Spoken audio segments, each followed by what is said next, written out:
Western academia's anti-African sentiment has contaminated the fields of Egyptology and anthropology. From their very inception, these institutions have been rooted in racism. In 1912, German archaeologist Ludwig Borchardt discovered the famous bust of Queen Nefertiti in a region of Egypt called Tel El Amarna.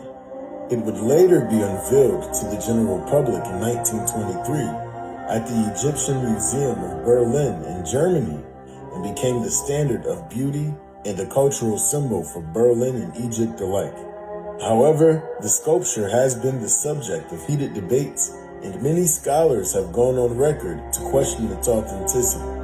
After 20 years of research, Henry Sterring, a Swiss historian, made the shocking revelation that the bust of Nefertiti is actually a fraud. And in the documentary, The Mysteries of the Nefertiti Bust, he lays out the compelling evidence. What first made the academics suspicious was the exceptional state of conservation of Nefertiti's bust when it was discovered. The object was incongruous. It bore no resemblance to any other 3,300-year-old busts from Egypt.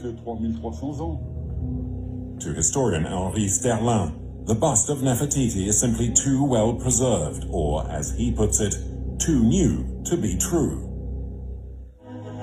Numerous archaeologists, Americans, Italians, French, have expressed their doubts about whether the bust is genuine, but none of them have made their doubts official. So we've decided to stage our own inquiry.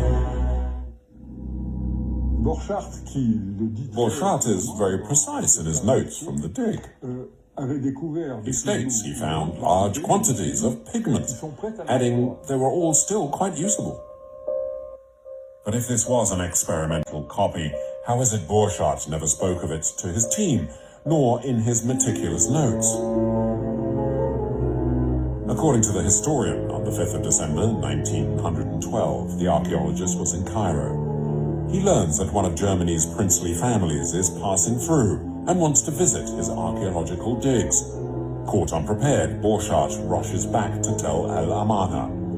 He arrives on the 6th of December 1912, which was meant to be a day off for his workers. He immediately sets them back to work.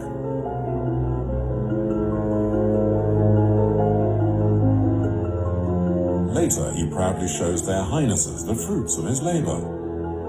In an excess of zeal, one of the dig foremen, an Egyptian called Senussi, disappears briefly during the visit, then returns with a bust of Nefertiti. The royals are delighted with such a masterpiece, and a photograph immortalizes the moment, leaving Borchardt apparently no time to explain it was a copy and not the real thing. Henri Sterlin claims the photo is what trapped the archaeologist.